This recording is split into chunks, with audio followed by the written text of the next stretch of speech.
PajamaRich.com.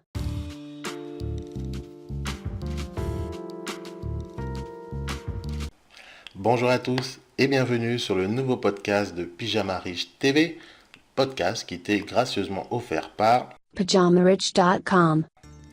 Alors aujourd'hui, le sujet du jour, il devrait t'intéresser car nous allons parler de comment choisir ses amis pour avancer dans la vie.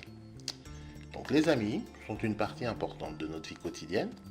Ils peuvent avoir une influence énorme sur nos choix et nos décisions. Et comme le disait Jim Rohn, nous sommes la moyenne des 5 personnes que nous fréquentons le plus. Donc par exemple, si tu passes tes journées qu'avec des alcoolos ou des chômeurs, voire même les deux dans certains cas, il y a de fortes chances que tu en deviennes un toi-même. D'où l'importance de bien choisir ses amis et ses fréquentations. Que tu le veuilles ou non, tu es le produit de ton environnement. Tu es influencé indirectement ou pas par ceux que tu fréquentes. Donc si toi, tu aimerais progresser dans ta vie et vivre la vie que tu souhaites, cela commence par bien choisir ses amis. Tout comme l'agriculteur qui, avant de planter quoi que ce soit, s'assure que la terre où il veut planter est bien fertile et adaptée à ce qu'il souhaite cultiver.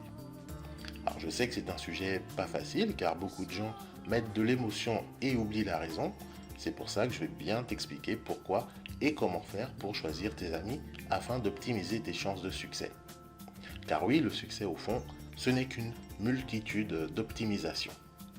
Il n'y a pas de recette miracle pour réussir, mais tu peux faire plein de petits ajustements qui t'aideront à avancer au quotidien. Et choisir ses amis en est un. Il est donc important que tu en prennes conscience et fasses le nécessaire afin de t'entourer uniquement de personnes positives pour toi et ton but. Tu dois garder la tête froide et être pragmatique dans tes choix, même si ce n'est pas toujours facile. Alors, comment choisir ses amis ? Tout d'abord, avant de te trouver de nouveaux amis, tu dois faire le ménage dans ceux existants. Il va falloir que tu te débarrasses de tous tes amis toxiques. Alors, par toxique, j'entends les gens dans ton entourage qui ne t'apportent rien de bon. Alors, tu sais, par exemple, ce pote qui t'entraîne toujours dans des conneries, celui qui te fait boire ou pire, prendre de la drogue. Enfin bref, les personnes avec qui tu finis toujours dans les problèmes.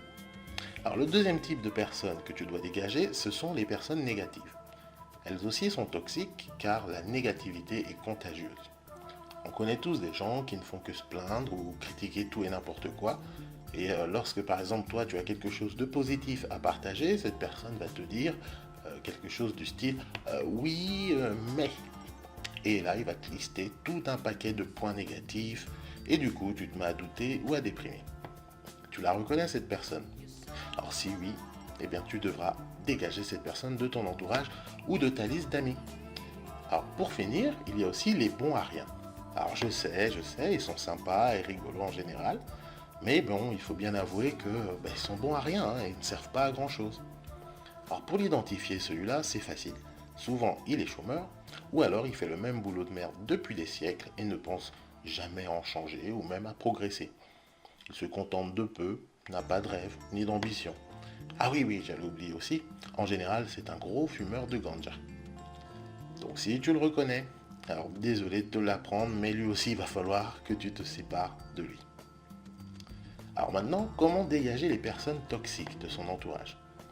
Une fois que tu as identifié tous ceux qui sont toxiques dans ton entourage ou dans tes amis, alors il te faut maintenant couper les ponts. Et là c'est la partie délicate du processus. Mais elle est indispensable si tu veux progresser et avancer. Donc tout comme pour enlever un pansement, le mieux c'est d'y aller d'un coup sec si tu ne veux pas que ça fasse trop mal. Donc moi je te conseillerais de commencer par changer de numéro de téléphone et de ne donner ton nouveau numéro qu'aux personnes que tu auras choisi de garder autour de toi. Sinon, si tu ne te sens pas capable d'être aussi brutal, il y a aussi la méthode douce où tu vas faire le mort, on va dire, petit à petit. Par exemple en refusant de les voir ou de toujours trouver une excuse pour les éviter, etc. Alors personnellement, je n'aime pas trop cette méthode car je pense qu'il vaut mieux être franc du collier et couper net. Mais bon, si on te demande pourquoi, tu expliques simplement que tu as de nouveaux projets et que tu aimerais te concentrer à 100% dessus. Bref, c'est à toi de voir, l'essentiel c'est de faire le tri dans tes amis. Alors maintenant, une fois que tu as fait le tri, etc., tu as fait ta petite liste, comment choisir tes amis ?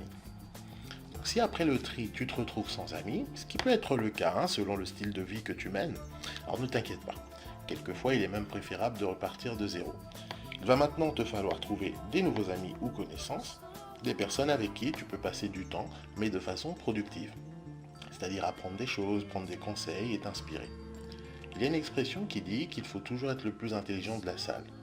Personnellement, je pense l'inverse. Car si tu es entouré que de gens plus bêtes ou plus cons que toi, alors tu ne progresseras jamais. Tandis qu'au contraire, si tu es toujours le plus bête de la salle, cela veut dire que tu es entouré de gens bien plus brillants que toi et que donc tu vas progresser. Donc dans ta recherche de nouveaux amis, tu dois cibler des personnes qui pourront t'apporter bien plus que toi tu pourras leur apporter. Donc si par exemple tu es intéressé dans un domaine précis, disons par exemple la finance, tu dois te débrouiller pour fréquenter des financiers, te faire des contacts et des amis qui sont dans ce domaine. De cette façon, tu vas joindre l'utile à en fréquentant des gens non seulement sympas, mais qui en plus t'apprennent des trucs et te font avancer. Elle est là toute l'idée. Ton entourage, ton groupe d'amis doit être inspirant et te tirer vers le haut. En fréquentant chaque jour 5 millionnaires, tu finiras par devenir le 6e. Tu dois rencontrer des gens qui sont ce que tu aimerais être. Et le fait de les fréquenter, ton objectif, tes rêves te paraîtront de plus en plus abordables et normaux. Car la norme n'est qu'au final que la moyenne de ce qui nous entoure. Par exemple, si tu vis dans un ghetto, la norme c'est d'être pauvre. Mais maintenant, si tu vis à Beverly Hills, là la norme c'est de dépenser 4 SMIC pour une paire de chaussures. Ce n'est ni bien ni mal. C'est juste que ce sont les normes qui varient selon les classes sociales. Et voilà pourquoi il est important que tu aies dans ton entourage des personnes de catégorie sociale supérieure à la tienne. Car au final, on est seul et on meurt seul. Tu es le maître de ta vie.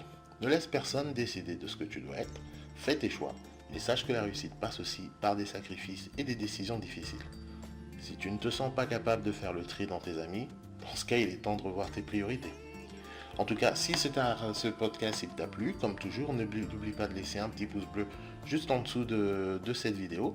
N'hésite pas également à partager autour de toi et de propager la bonne nouvelle auprès de tes amis via les réseaux sociaux. Tu peux partager cette vidéo. Et pour ceux dont ce n'est pas encore le cas, toujours s'abonner. On est de plus en plus nombreux, donc je vous remercie.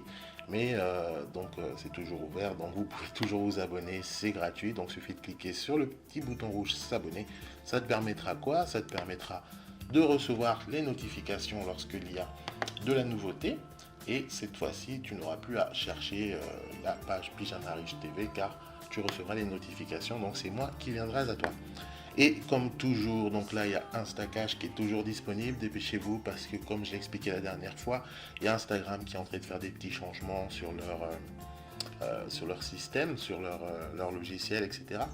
Donc ça marche encore, mais on ne sait pas pour combien de temps, donc profites-en maintenant, télécharge ta copie d'Instacash, il y a un prix promo dessus, tu cliques sur le premier lien qui sera en dessous de cette vidéo, ça va t'amener sur mon site, et là tu auras toutes les explications.